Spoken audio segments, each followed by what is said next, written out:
At AutoNation USA, we're the leading automotive retailer in the country, which means we can offer remarkably low prices not just some of the time, but every day, as well as one of the largest selections of quality certified vehicles. In fact, our size makes it easier for you to afford the used car you want, and we think that's a pretty big deal in itself. AutoNation USA, America's leading automotive retailer.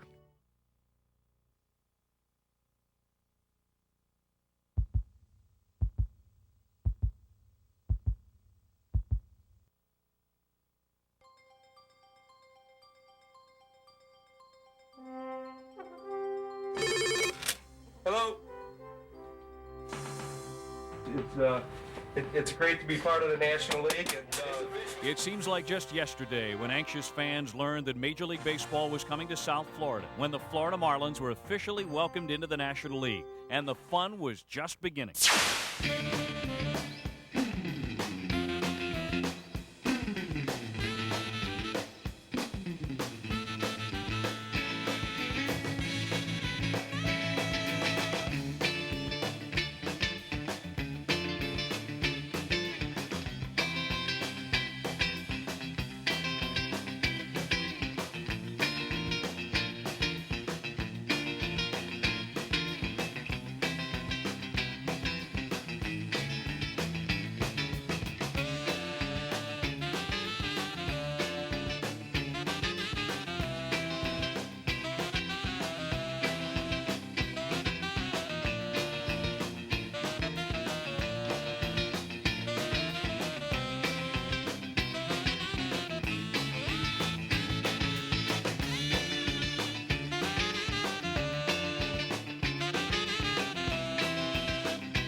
I'd like to introduce to you two-time National League Manager of the Year, one of the most respected men in professional baseball, Jim Layland. There can only be one heartbeat, and I mean that sincerely. There can only be one heartbeat here from this day on. There can't be any more than that. We can all have our different personalities. We can all second guess the manager. We can get on the players. We can do all the things that are part of this business that we have to accept. But there can only be one heartbeat, and that's the only way we're going to get this done. The Florida Marlins' pinnacle 1997 season began as early as October 1996 with the hiring of veteran manager Jim Layland, making him the third manager in the team's history. But this was only the beginning. The Marlins became one of the most aggressive teams in baseball during the offseason, signing free agent all-star Bobby Bonilla. I'm going to start it off by saying, I'm in Florida, and it's great. Clutch hitting left fielder Moises Alou. The situation here is great. I mean, with the team that we're going to have right now, I mean, there's no way that we at least go to the playoffs. And South Florida native Alex Fernandez. This is a team that is very close, is very close to having a very competitive and a championship team. Also signed were veterans outfielder Jim Eisenreich, relief pitcher Dennis Cook, and outfielder John Cangelosi. For the first time, talks of playoff hopes could be heard all around South Florida, even before the first day of spring training.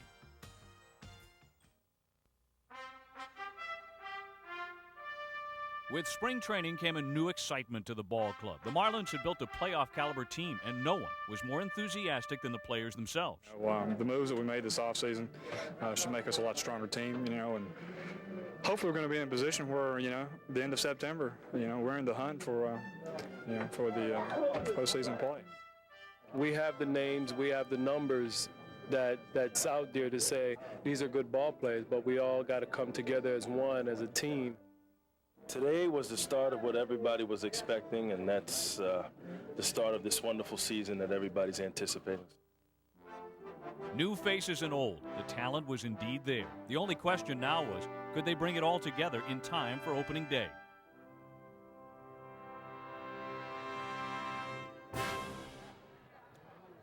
The answer was yes. The Marlins hammered away at the opposition, posting an incredible spring training record of 26 wins and only 5 losses.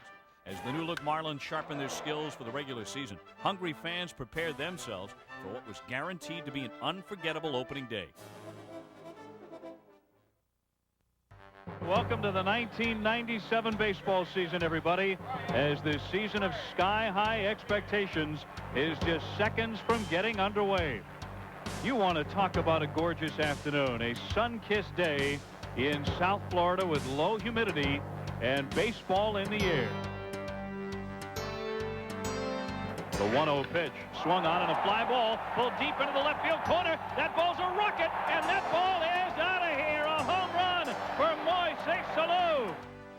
With a 4-2 opening day win over the Cubs, the 1997 Marlins began their attack on the National League, winning 8 of their first 9 and tearing through April and May.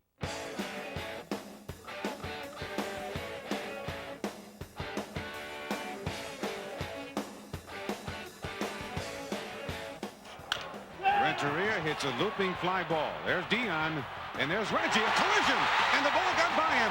It's out to the warning track, and Renteria will be coming all the way around.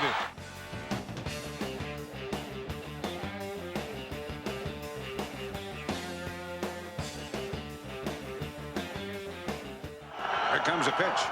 Half swing. See you later. He struck him out. And the Marlins are in the win column in Chicago. Alex Fernandez has returned to Chicago, this time on the north side, and he has handcuffed the Chicago Cubs.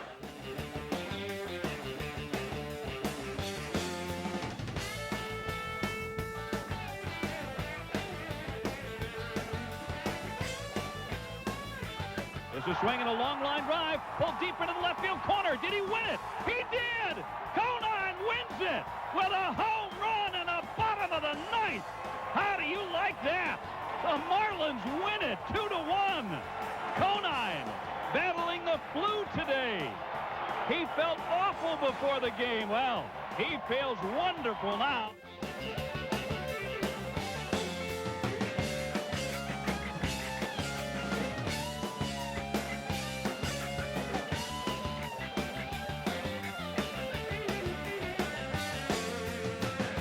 He swings and hits a long fly ball deep left field. It's going, it's going, it's going, and it's a granny.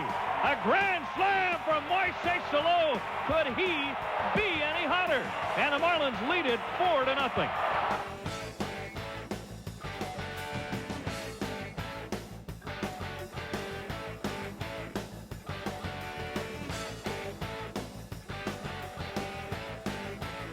Here it comes. High fly ball, well hit left field. This one way back. I don't believe it. 2 grand slams.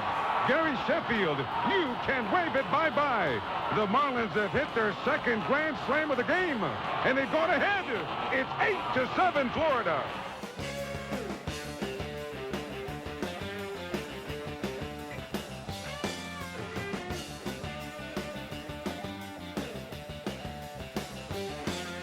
Tom Glavine working fast. The lefty's pitch. Swing. There's a fly ball. Well hit. Deep right over the head of Jones. He's racing. That ball's sailing. That ball is out of here. Can you believe that? Tony Saunders homers off of Tom Glavine for his first major league hit. How do you like that?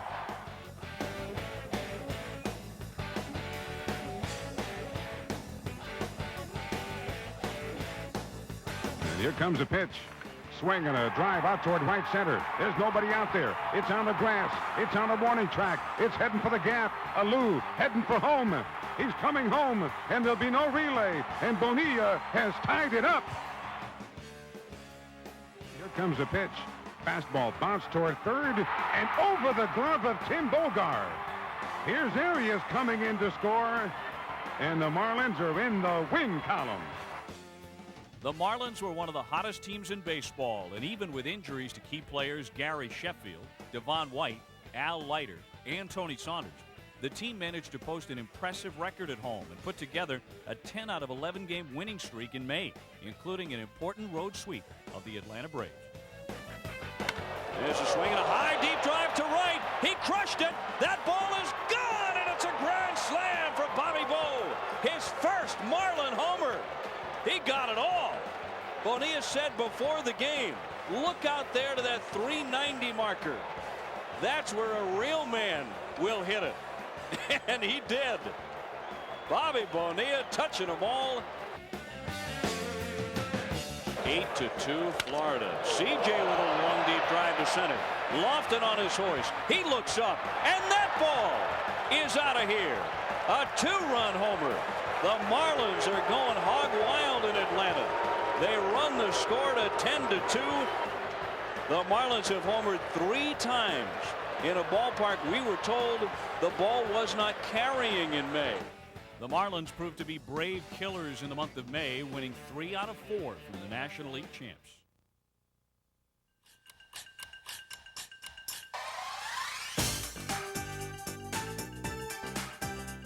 How many hot dogs are eaten in a season? During the 1997 Marlins season, the fans ate 375,000 hot dogs. How many rolls of film does the team photographer use during a game?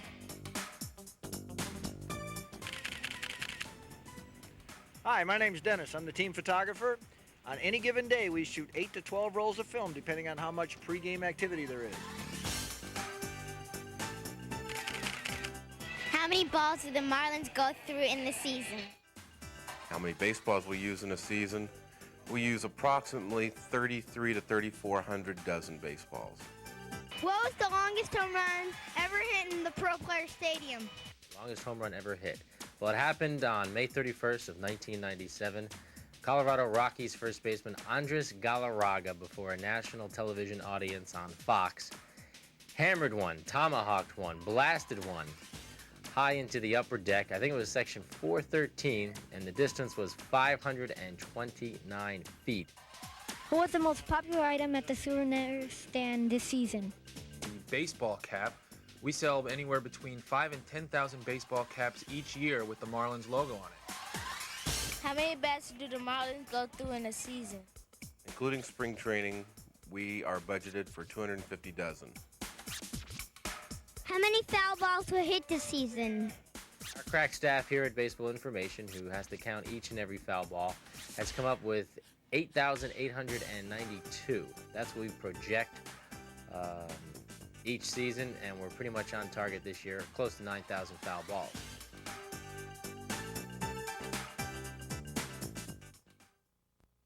The Marlins entered the month of June slowly. And there's a ball that is way back in left field. Cangelosi, forget about it. And the Mets have just about put this baby away. But the teal and black quickly turned things around with a West Coast swing that was highlighted by Kevin Brown's no-hitter on June 10th. Easy 1-2-3 for Kevin Brown. So he's off to a good start. End of one, no score. And he hits a high fly ball, hit to deep left field. Bonds looks up, says forget about it. Hasta la vista, baby. That ball went beyond the bleachers in left field. That's a two-run homer. And that's the first hit. And it has given the Marlins a 3-0 lead. Let's go as we head to the bottom of the ninth inning, and Kevin Brown is just 3 outs away. There's a chopper hit behind first base, and now Kevin Brown is just 2 outs away.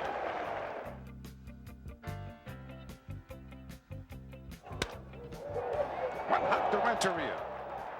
And now Brown is only 1 out away. Well, we saw Fernandez. He was 1 out away in Chicago. Got him looking. It's a no-no. Brown's no-hitter was the second in franchise history and helped the Marlins take 5 out of 8 on the road while preparing them for a meeting with the world champion New York Yankees.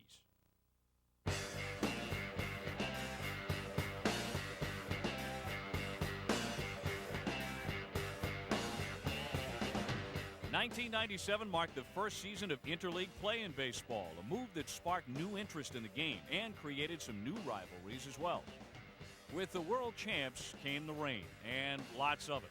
But that didn't keep the Marlins from getting red hot, beating the Yanks twice in 3 games and burning through the rest of June. He's turning to bunt. He does, and pushes a beauty into no man's land. Nobody can get it between first and second, and the bases are loaded. Here it comes. He walked him. It's in the win column. Charles Johnson on a bases loaded walk has forced in the winning run. Here's the pitch to Zahn. Swing, and there's a line drive. Well hit to right field. O'Neill racing back. It's over his head. That falls into the warning track. Here comes 1 run. Eisenreich coming around. The throw in will not be made to home plate. 2-run score. That's a 2-run double, and the Marlins lead it. Swing, ground ball to second, might be 2. Castillo has it. To short 1, to first. Not in time. Oh, my, and the run comes in. They do not get the double play. And the game has been tied by the Yankees. Swing, fly ball, hit deep, left center. Toward the National League scoreboard, Alou racing. He leaps, can't get it. It's off the fence. Here comes Jeter. He's going to score. Heading for third is Kelly. He's in there with an RBI, and the Yankees lead it 5-4. The Marlins have the tying run on at first.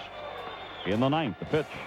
Swing, line drive over third, and a fair ball right on top of the line. Renteria heading for third. It's picked up by Curtis along the line. He'll run it in, and into second is Floyd. So here come the Marlins. Second and third, 1 man out. The bases juiced in the ninth inning. And the 0-2 pitch. Swing, low ground ball to second, and it goes through the legs of Kelly into center. 1 run in. Floyd is in. He scores, and the Marlins win it. The Marlins finished June just 3.5 games behind Atlanta and kept the heat on them in July.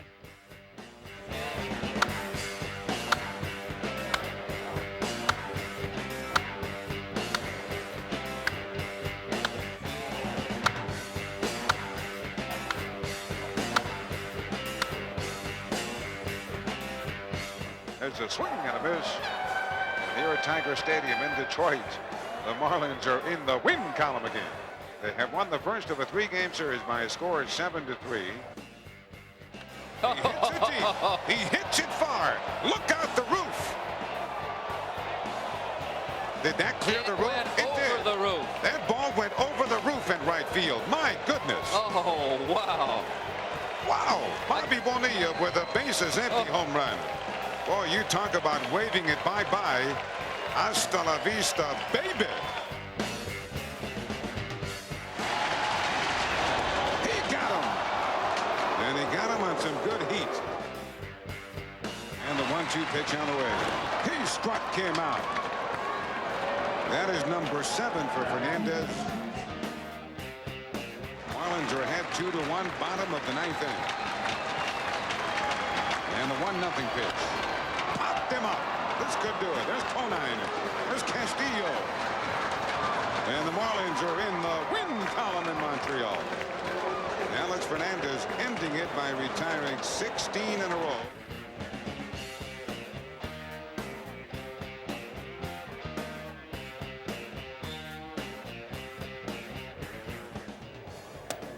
He struck him out. That one raked into right field. That'll bring in the run, and it gets through Bragg. Luis Castillo heading for second. He'll go to third.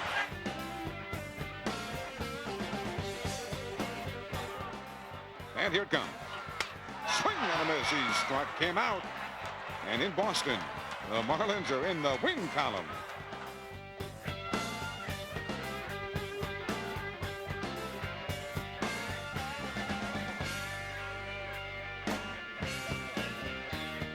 As Robbie Nance sets, and here comes a pitch. He popped him up. This should do it. Into shallow right center. Could be tough, though. Angelosi is there. It's in the win column. And in Boston, the Marlins wind up taking 2 out of 3.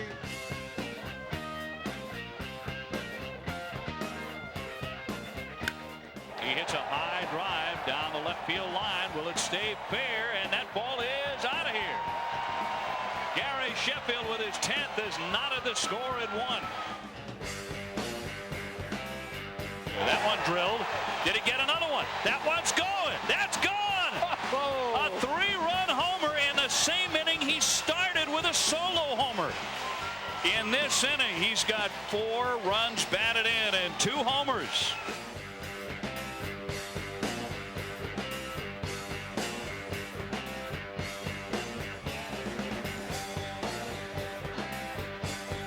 The Marlins would finish July winning 3 straight, keeping them within reach of the Braves and a shot at the playoffs.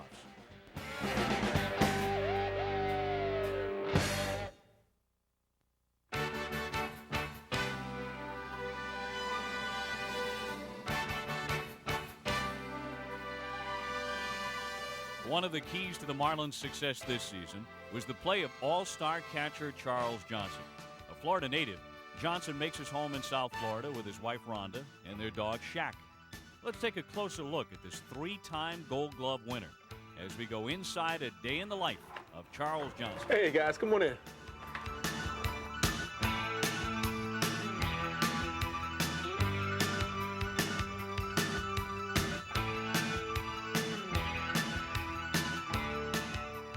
Charles and Rhonda met more than 7 years ago at the University of Miami during his freshman year and became fast friends. It's a friendship that's lasted ever since. From day one, it's been something that's hard to explain. When you have a friend at home day in and day out that's always supporting you regardless of what happened around you. If I go 0 for 3 that day and then throw out a runner or whatever, she's always very supportive. She's always finding a way to put a smile on my face, to give me a kiss or keep my mood up. And I can really feel when I do well in the field, I can see her emotions. I understand that she's very excited and very pumped about it. And if I don't do well that day, I still feel that I can feel that she feels what I feel, but at the same time, she's my rock. We're more like, people always say, are you guys really married? Because we're more like friends, which is supposed to be a part of a good marriage, but people always look at us and say, God, are you sure you guys are married? But we talk a lot to kind of keep it easier. Having been with the Marlins for 3 seasons, CJ and Rhonda have become accustomed to life in the major leagues. For me being a starting catcher, I go to the ballpark thinking every day I'm going to play. And every day I try to get myself mentally prepared and ready to play every day. And during the course of a day, I pretty much get up and take care of any kind of business I need to take care of. During the late mornings and early afternoons, and usually I try to get a little lunch after I finish. And I always try to take a nap, try to get that quick nap in before I head to the field. And then head to the field, I'm pretty much just listening to music, getting my mind mentally and relaxed, and and just getting kind of pumped up and ready for that day because it's going to be a long day. Love you. Go get 'em. Okay. Okay. How you doing? CJ is in the house. Al. For me, normally I come in and I change it right quick. I go to check to see if I have any mail as far as fan mail, and I take it and put it in my locker. Sometimes I go in and get a little lunch and watch a little TV. Speak to everybody. Everybody's always speaking to everybody. Asking everybody how you're doing, what's going on, and so before batting practice and before we stretch or whatever, it's a loose atmosphere. Everybody's on their own program, trying to get ready for the game mentally, doing their own thing. But after the game, if we end up winning that day, it's very exciting. I mean, there's nothing better than coming in the clubhouse after a game because we're like pumping music and it's loud and you can't hardly talk, and we're moving one step closer to the ultimate goal, as that is to get into the playoffs.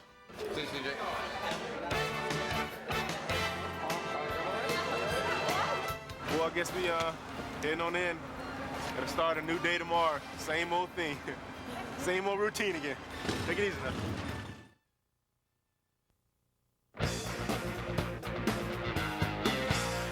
With a first-ever playoff berth in their sights and a sellout crowd behind them, the Marlins entered the final 2 months of play as they had all season long by beating the Braves in dramatic fashion.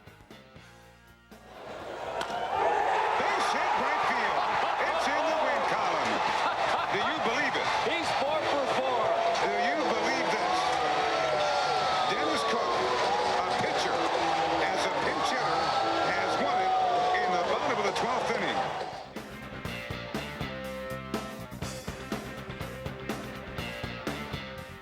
It was the Marlins' 4th straight win and their 5th win against Atlanta, setting the stage for an unforgettable meeting later on in the League Championship Series.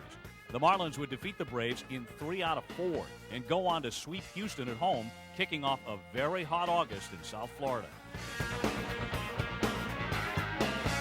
And Wagner delivers. Another breaking ball. Right drive and a base hit to right center. Here comes the tying run. And here comes the winning run. It's in the win column. In the bottom of the 9th inning, an amazing victory. They have won it by a score of 6-5.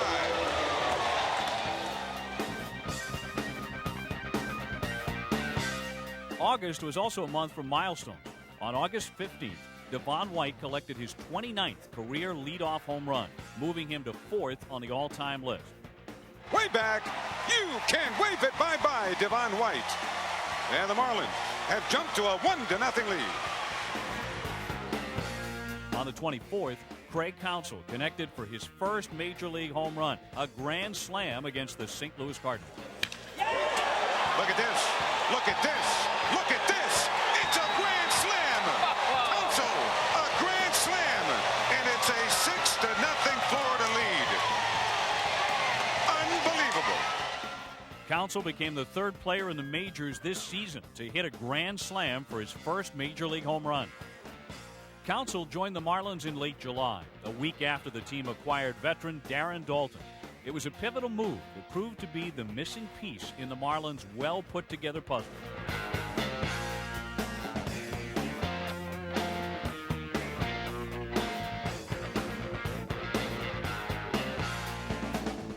The Marlins finished August with a club record 19 wins in a single month by sweeping the Blue Jays in Toronto.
Marlins continued to dominate their interleague opposition by sweeping the legendary Cal Ripken Jr. and the first-place Baltimore Orioles. Now the 2-1 pitch. Fly ball to center. Hammond's racing back. That one's over his head. That ball's gone. That's a grand slam. Devon White. Well, touch them all. Orozco gives up the Grammy. 4-run score. And this place goes ballistic. 9-4 Florida. Breaking ball line drive, left center, it's over. The Marlins are in the win column in the bottom of the 10th inning. El Nino wreaking havoc. He does it again, and they win this one 3-2.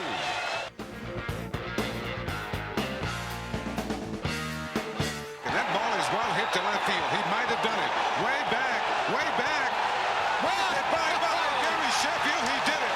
A game-winning home run in the bottom of the 9th inning, and the Marlins are in the win column again. How about that? With the victory, the Marlins finished the season tied with Montreal for the best interleague record at 12-3 and found themselves just 2.5 games behind the Braves. But catching Atlanta in first place in the National League East would not be, as the Marlins slammed into a tough month of September, dropping 5 of 6 on their final West Coast road trip and losing 6 of 12 during their final homestand. Morandini into left center, and that's going to do some major damage.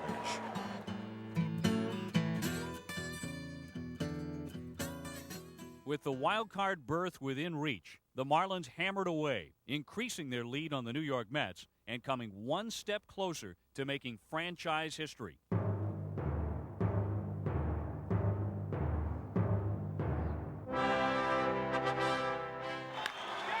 Hit hard and high and deep and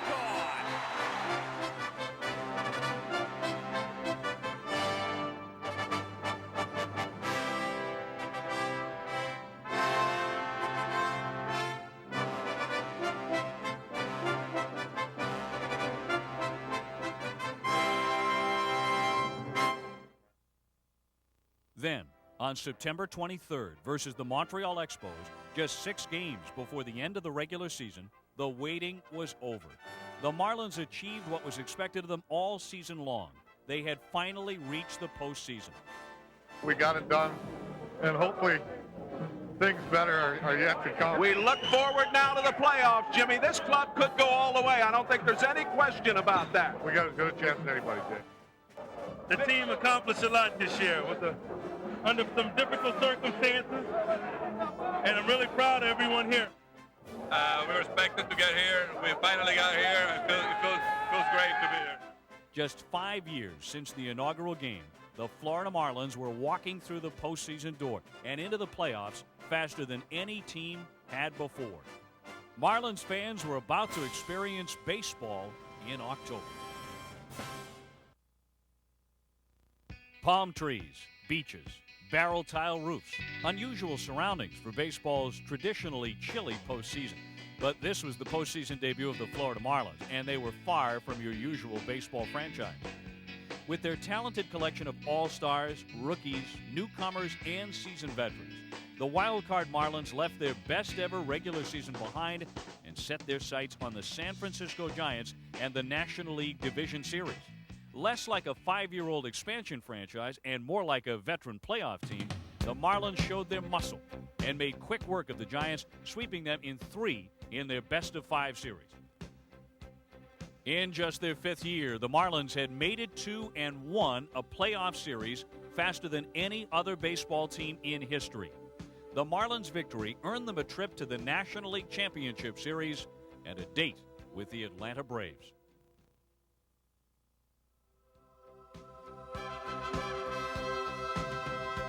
Having won the season series with Atlanta 8-4, the Marlins knew what it took to beat the defending National League champs. In the NLCS, it didn't take the fish long to remember.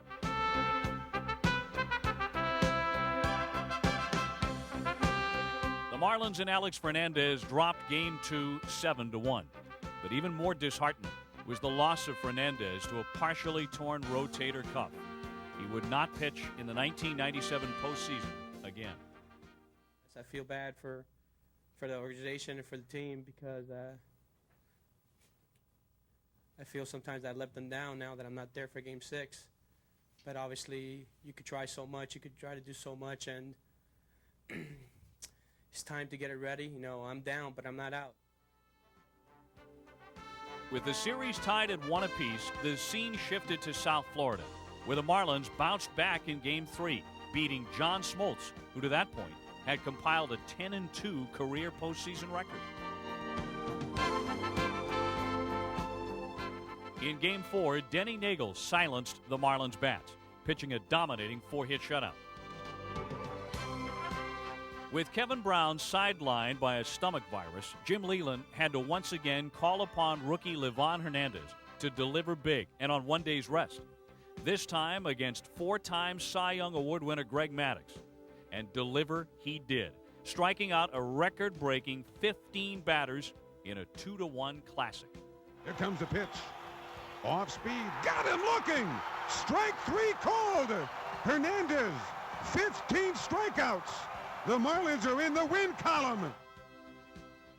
The win put the Marlins 1 game away from the National League crown and a trip to the World Series.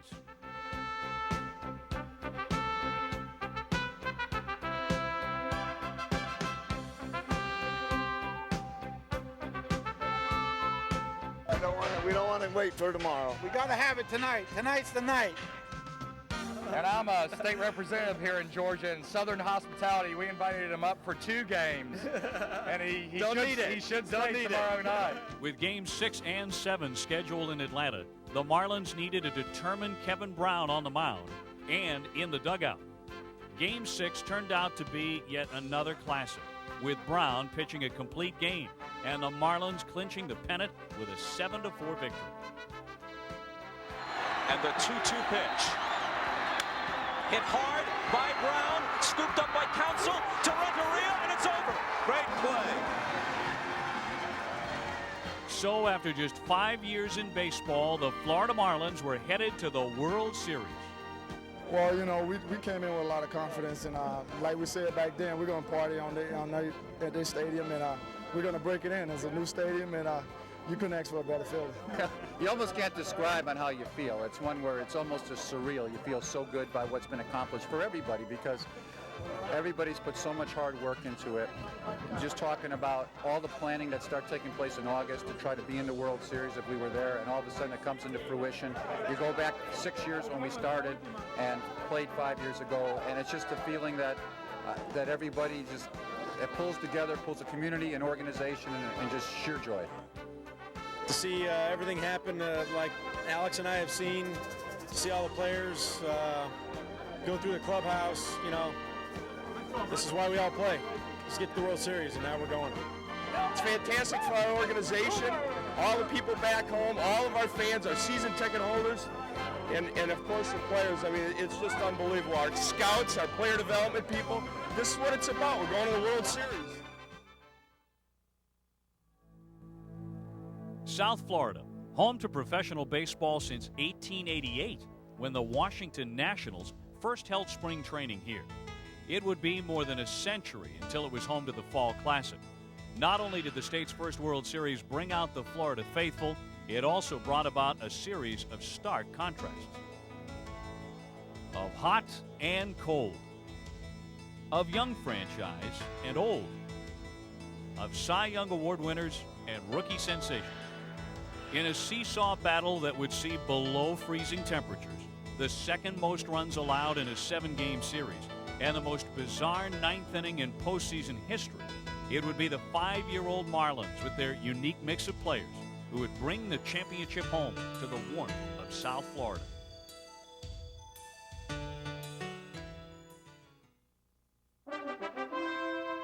The 1997 World Series opened up on a beautiful night in South Florida as the Marlins powered their way to a Game 1 victory in front of the largest World Series crowd since 1963, making Livan Hernandez the youngest pitcher ever to win a World Series Game 1 and handing Orel Hershiser the second loss of his postseason career.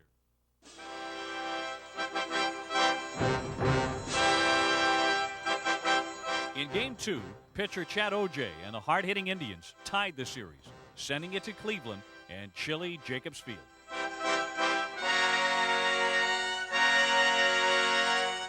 In one of the wildest World Series games ever played, the Marlins and Indians battled for over 4 hours in a 29-degree wind chill before Rob Nen finally closed it out. The two teams would combine for 11 runs in the 9th inning, making it the highest-scoring 9th in series history.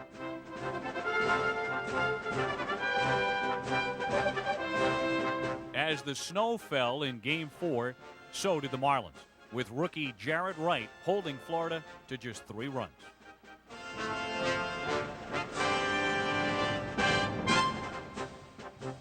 The Marlins would bounce back in Game 5, supported by the brilliant pitching of Livan Hernandez. For the second time, the Cuban Marvel outdueled Oral Hershiser, winning his 4th postseason start in just 14 days.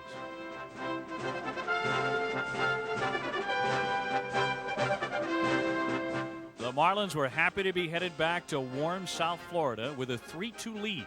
But in Game 6, the Indians' Chad Ojay was a one-man show, driving in 2 runs and holding the Marlins to just 1 run on 4 hits, setting up the 7th and decisive game.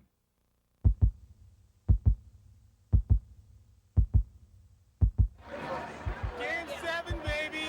Game 7. This is it. This is it. Do or die. All the marbles tonight.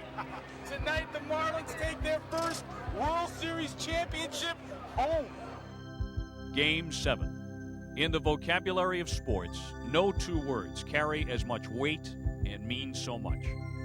Game 7 of the 1997 World Series was everything baseball and its fans could have hoped for. The Florida Marlins and Cleveland Indians played the game the way it should be played until the very last out. It was truly a fall classic.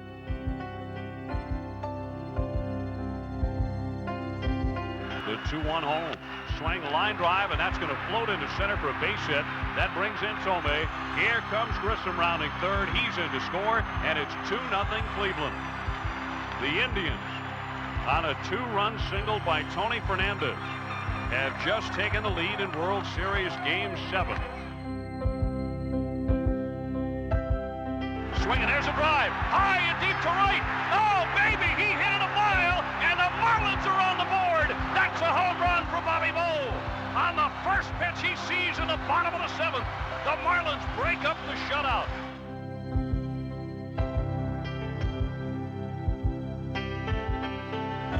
Now Mesa with a 1-1 delivery. Another breaking ball lined into left center. That's a base hit, and the tying run gets aboard. Mesa okays the sign, checks on Alou, and he delivers to Bonilla. Bobby is swinging out of miss to the ball that was down. Here comes the pitch and CJ line drive. That's a base hit to right field. Alou into second. He's heading for third, and he will get there without a throw there. The throw is cut off. The Marlins have runners on first and third. From the belt, he delivers 1-1. Counsell hits a fly ball toward right field. Backing up is Ramirez. He will make the catch. Here comes Moises. The throw coming into second base. And in the bottom of the 9th inning, Alou has scored. And the 1997 World Series is all tied up.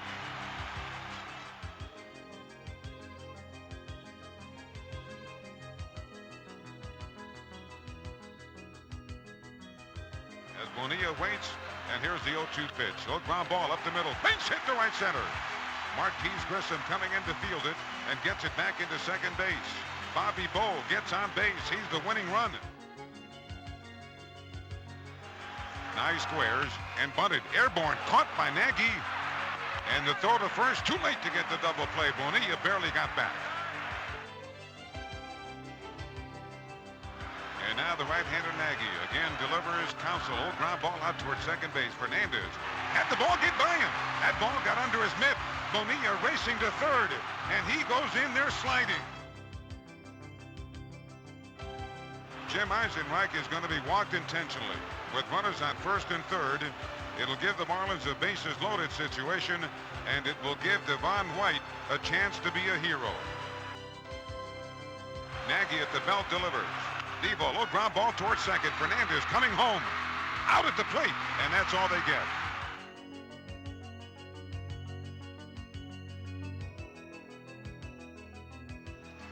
We're tied at 2. In the bottom of the 11th inning, the Marlins have the bases loaded with 2 outs. Renteria digs in. Here comes Edgar, line drive over second base into center. It's a hit. It's over. Counsell comes in to score. In the bottom of the 11th inning, the Marlins are in the win column. The World Champion Marlins. After entering the playoffs as a wild card, the Florida Marlins were world champions, and they did it faster than any expansion team before them. For rookie Livan Hernandez, it meant World Series MVP honors. For manager Jim Layland, who never made it to the majors as a player, it meant a first World Series title and a capstone to a 35-year career.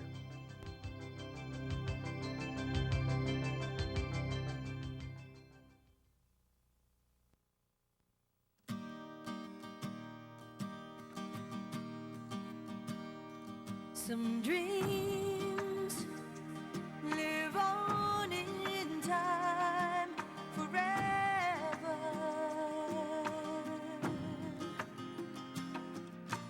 Those dreams you want with all your heart.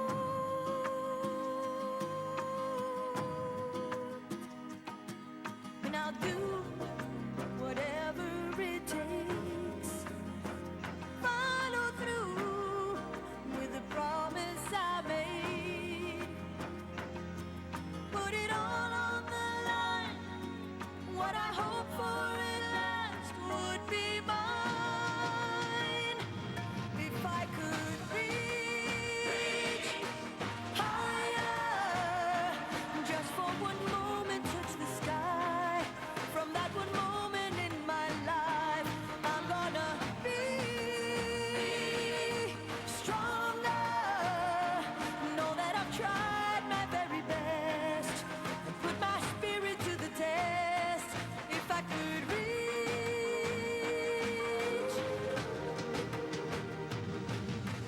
some days are meant to be remembered.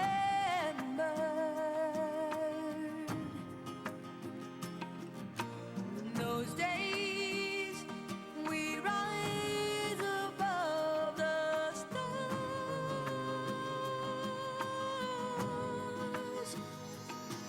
So I'll go the distance this time, seeing more the higher I climb. That the more I believe, all the more that this dream will be mine. If I could reach higher, just for one moment touch the sky. From that one moment in my life, I'm gonna be stronger. Know that I've tried my very best. Put my spirit to the test. If I could reach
The Marlins and their fans celebrated the World Series victory like it had never been celebrated before with a spectacular South Florida-style parade that ended with a party to end all parties at Pro Player Stadium.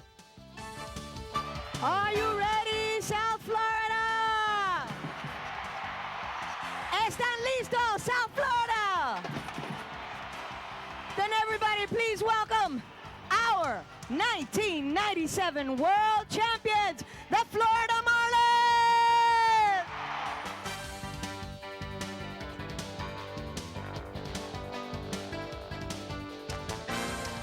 Thank you all very much. I don't want to give a long talk. All I want to say is to the best fans we have here in South Florida, thank you all very much for your support during the season. Thank you for a wonderful, wonderful day today. And on behalf of all of us at the Florida Marlins, players and staff, thank you very much. Ladies and gentlemen, you've been with us all season. You've been real loud all season. Please stand on your feet and get loud one more time. Let's go fish! Let's go fish! Let's go fish! Let's go fish! Let's go fish! I would like to thank the guys that really made it happen. They left their hearts on the field along with a lot of blood and guts. They played 162 games plus a postseason plus spring training. They are deemed to be the best team in the world in 1997. It's our players, the 1997 Florida Marlins. Thank you, guys.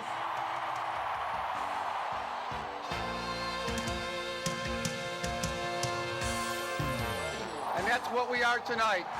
The 1997 World Champion Florida Marlins. Thank you, Florida!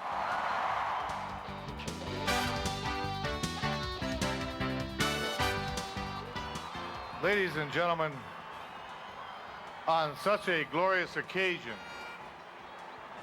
and a real glorious occasion, I am saddened to say that I would like you to stand for a moment of silence.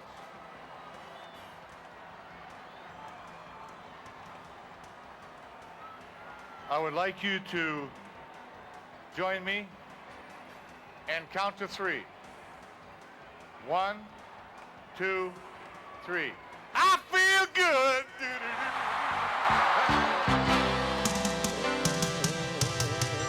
To finish like this, to be here celebrating the world champions, the Florida Marlins, and to be part of it, it's really special for me. And to be part of this, I mean, the support you guys, I mean, I drove around the street and to see everybody with flags, their cars all messed up, painted with Marlin stuff, that really made me feel good. This is truly overwhelming. I really don't know what to say.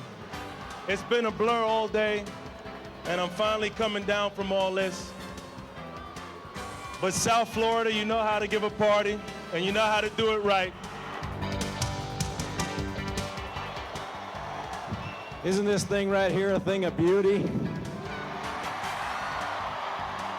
This is why we all play, ladies and gentlemen, so we can all say we are part of this, a world championship team. And we thank all of you in South Florida for being a big part of that for us. You guys were huge in the World Series. Huge. I got a good friend of mine that lives in Cleveland. He said the Jake was loud, but the Jake's got nothing on you guys. It took a lot of hard work. It took a lot of dedication. There were some ups and there were some downs. But I tell you what, though, we had more ups and downs because we've been blessed here in Miami. We've been blessed. But I like to say this in closing. We partied in San Francisco. We partied in Atlanta. Now we come to party in Miami, baby. Love you all.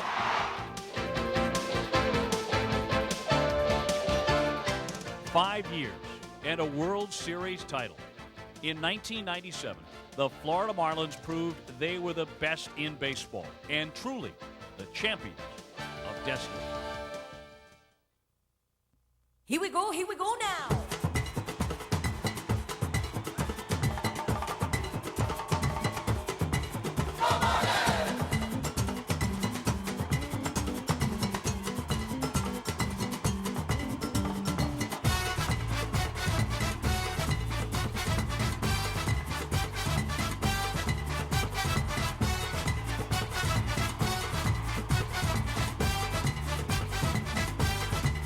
There is a team we know, and everywhere they go, they play their heart out. They made us so proud, although the world would say they'd never have that day and keep on dissing. We wouldn't listen, but we say, hear us now. With every voice we cheer our team. You put on quite a show. Now we know what you can do when you really believe. Bobby Bow, Council hits and it's Alou came through. Johnson hits and it's Renteria. And here we are, World Series champs. There is a team we love that with their golden gloves they took the series, made us teary. Go Marlins, you deserve all the respect you've earned, so now enjoy it. We thank you for it, and we say, hear us now. From every shore we cheer our team. They put on quite a show. Layland knows what you can do when you really believe. Americans, Dominicans, Colombians, we're Puerto Ricans and Jamaicans and Cubans. What a blend!